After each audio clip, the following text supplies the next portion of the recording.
आशीर्वाद दीजिए इनको।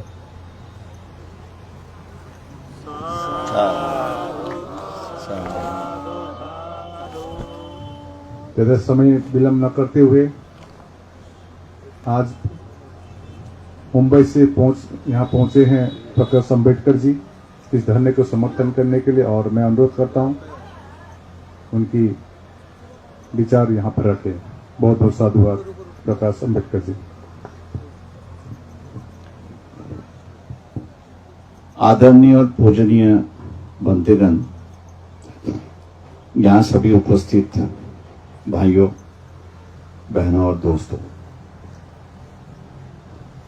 आज 64वां दिन है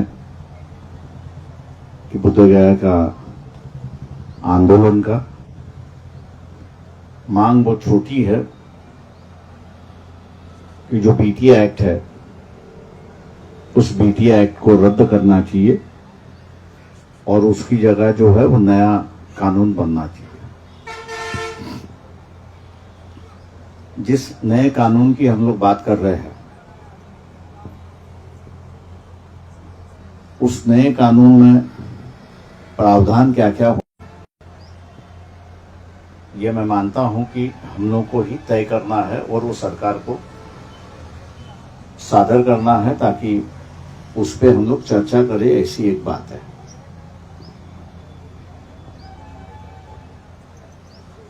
आंदोलन कई बार हुए,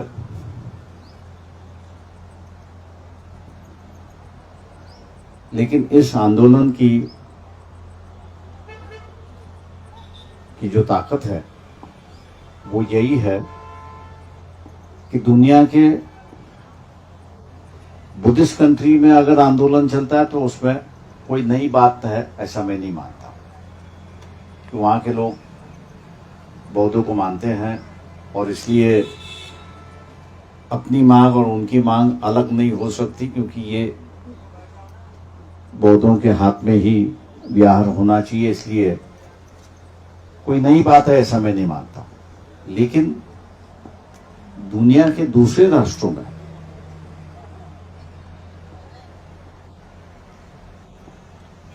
वहां जब मांग उठती है तो उसका अर्थ अलग होता है, उसका अलग अर्थ होता है। इसकी वजह से यह है कि वहां के आंदोलन को सरकार को नजरअंदाज नहीं कर सकते, और नजरअंदाज इसलिए नहीं कर सकते क्योंकि वहां के सरकार जो है उस आंदोलनकर्ता के पीछे ना हो, लेकिन उसके विरोध भी नहीं है। ये सबसे बड़ी बात है। मतलब एक तरीके से साइलेंट सपोर्ट है, ऐसा एक संदेश वहां से गूंजता है, ऐसी एक परिस्थिति है। मैं ये मानता हूं कि हम लोग 64 दिन के अंदर आंदोलन कर रहे हैं, लेकिन बहुत कम जगह से मैं कहूंगा कि विरोध की आवाज आ रही है। विरोध नहीं है ऐसा नहीं, कई जगह विरोध हो रहा है, लेकिन उसकी आवाज धीरे धीरे कमजोर होती जा रही है, ऐसी एक परिस्थिति है। ये एक बदलाव है, ऐसा मैं मान के चलता हूं, और इसको हम लोग किस तरीके से विजय में परिवर्तित करें, ये हम लोग का हिस्सा, ऐसा मैं मान के चलता हूं। और इसलिए जितने भी तमाम संगठन है,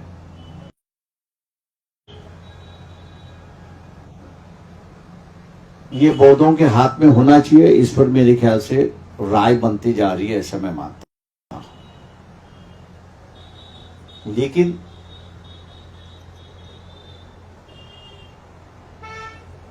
किन के हाथ में दिया जाए, ये एक सबसे बड़ा सवाल है। मैं ये भी मान के चलता हूं कि सबकी एक राय नहीं होगी, लेकिन बुद्ध ने जैसे कहा कि मेजॉरिटी की जो राय होगी वही आम लोगों की राय, सबकी राय होगी। बहुजन हिताय बहुजन सुखाय, तो बहुजनों की जो राय होगी वही सबकी राय होनी चाहिए। इसलिए मैं बंते जी से भी कह रहा था, यहाँ पर लामा जी से, कि जो मेमोरेंडम हम लोग ने दिया है उसमें कमेटी का कॉम्पोजिशन कैसा होना चाहिए, कमेटी की रचना कैसी होनी चाहिए,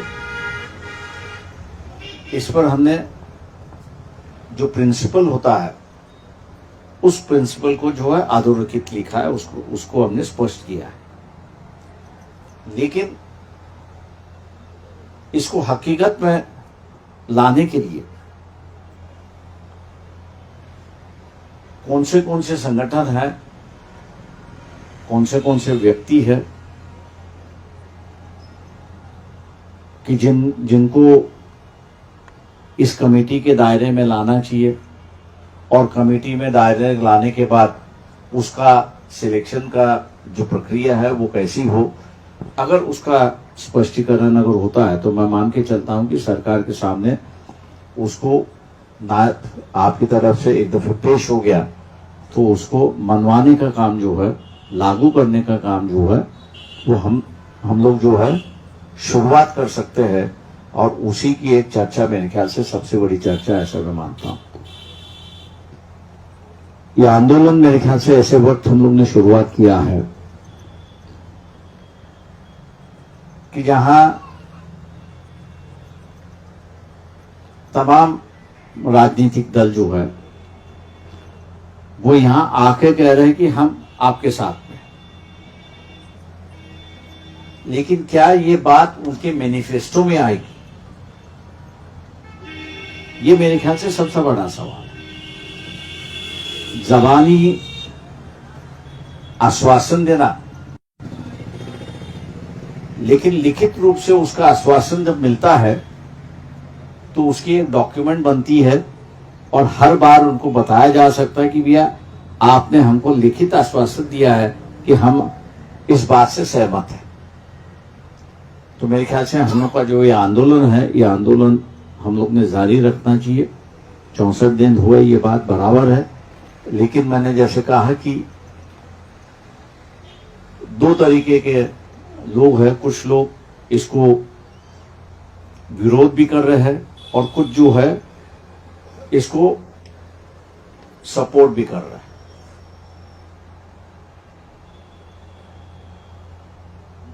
जो सपोर्ट कर रहे हैं उनका हम लोग स्वागत कर रहे हैं, जो विरोध कर रहे हैं उनसे भी बातचीत शुरुआत है कि भाई आपको भी बदलना होगा, ये बदलने की परिस्थिति है और बदलने की सिस्टम है।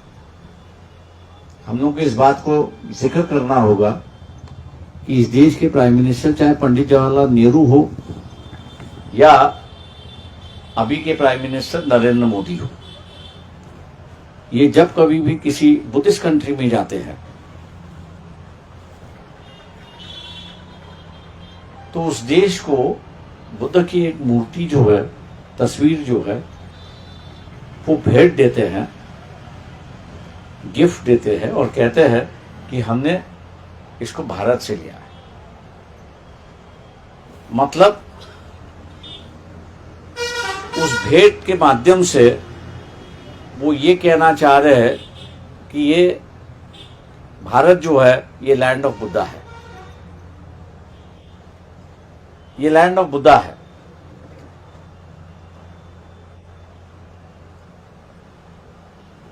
तो इस प्रकार की जो अंतर्राष्ट्रीय भावना बनाने की बात यहाँ के प्राइम मिनिस्टरों से होती है, तो मैं समझता हूँ कि ये अपने आंदोलन का एक प्रगतिशील है, एक आगे बढ़ने का रास्ता है, दारिया है। और इस आंदोलन को अगर हम लोग चलाते रहेंगे तो मैं समझता हूँ कि जो बदलाव बीटी एक्ट पे हमको चाहिए और बीटी एक्ट की नई एक्ट जो बनना चाहिए, नया कानून बनना चाहिए, उसको विजय की ओर हम लोग ले जा सकते हैं। उसी भावना को व्यक्त करने के लिए आज हम लोग जो है वो बुद्धगया उपस्थित है, हम लोग आपके साथ में आंदोलन में हैं और आंदोलन जारी रहेगा। इतना मैं कह के अपनी रजा लेता हूँ। नमो बुद्धाय, जय भीम। प्रकाश अम्बेडकर जी को बहुत बहुत धन्यवाद। आपने जो अपनी विचार रखे उसमें जरूर और अमल की जाएगी और आंदोलन को और हम लोग आपके सहयोग से सहभागी से इसको निरंतरता देंगे और तब तक देंगे जब तक पूरी तरह से महाबोधि महाविहार मुक्त नहीं हो जाता। धन्यवाद, बहुत बहुत साधुवाद।